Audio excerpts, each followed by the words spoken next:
जो दक्षिणी राजस्थान का आदिवासी है, मूलभूत सुविधाओं के लिए तरस रहा है। दाल, चीनी और दूध हर एक में घोटाला हुआ। पिछली सरकार ने 500 करोड़ का बजट दिया था, इस बार सरकार ने 1500 करोड़ की घोषणा हुई थी। हमें एक आस जगी थी, पर शिक्षा, स्वास्थ्य और रोजगार की व्यवस्था नहीं है।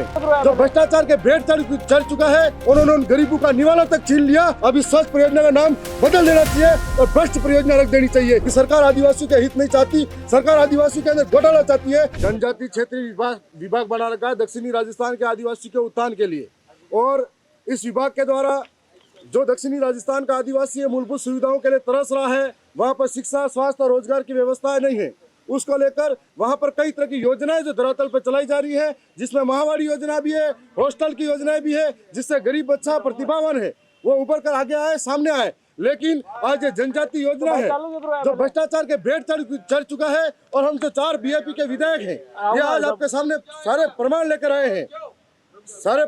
आए हैं, जिसके अंदर जो पिछली सरकार ने 500 करोड़ का बजट दिया था, और फिर उसके बाद में इस बार सरकार ने पहला बजट जो पड़ा था, उस बजट के अंदर 1500 करोड़ की घोषणा हुई थी। 1500 करोड़ की घोषणा के बाद में हमें एक आस जगी थी कि दक्षिणी राजस्थान के आदिवासियों के पास में इस धरातली योजनाएं लागू होगी, ताकि वहां का मूल जीवन बेहतर होगा। लेकिन ऐसा संभव नहीं हुआ, और 600 करोड़ के आसपास का बजट अभी तक उन्होंने बताया कि ये कागजों में आ चुका है, लेकिन अभी तक 800 करोड़ का बजट आया नहीं। 19 तारीख के दिन में फिर से बजट पढ़ा गया और 1750 करोड़ की बात की गई। इसमें बताया गया है कि हर एक जिले के अंदर अलग अलग तरीके से हॉस्टलों के अंदर घोटाला हुआ।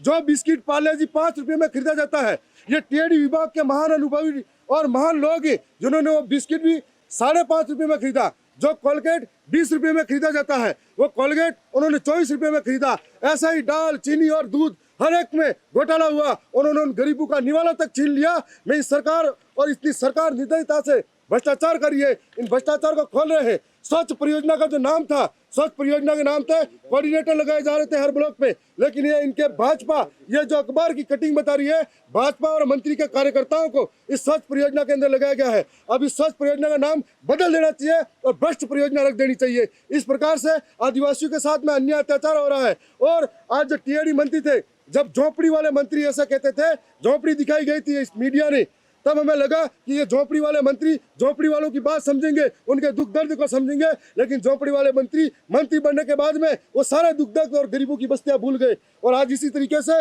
हम सारे लोग ये जो बजट का मामला है लेके आए हैं। और दूसरी बात, आपने 1750 करोड़ की बात कही है, आपने 1750 करोड़ टीएडी विभाग को देने की बात कही है, लेकिन टीएडी विभाग के नाम पर ऐसा कोई फिक्स नहीं बताया कि ये सिर्फ टीएडी विभाग करेगा। आपने सारे विभागों में बांट दिया, तो आप कैसे कह रहे हो कि हम जनजाति लोगों के लिए क्षेत्र के विकास में ये योगदान दे रहे हैं? तो टोटली भ्रष्टाचार हुआ है, हमारे साथ बहुत बड़ा कुटारा का धोखा हुआ है। ये सरकार चलावा कर रही है, और इस सरकार से इन सारे सबूतों के माध्यम से लग रहा है कि सरकार आदिवासियों के हित नहीं चाहती, सरकार आदिवासियों के अंदर घोटाला चाहती है।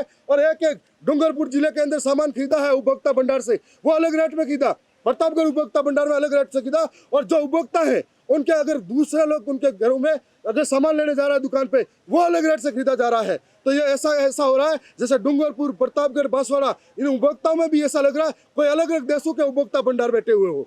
तो इस तरीके का भ्रष्टाचार हुआ है, जो आज हम लोग जो टीएडी विभाग, जनजाति क्षेत्रीय विभाग की मांग संख्या पे बोलने का अवसर मिलेगा, तो हम लोग इस भ्रष्टाचार का खुलासा सबके सामने करने जा रहे हैं।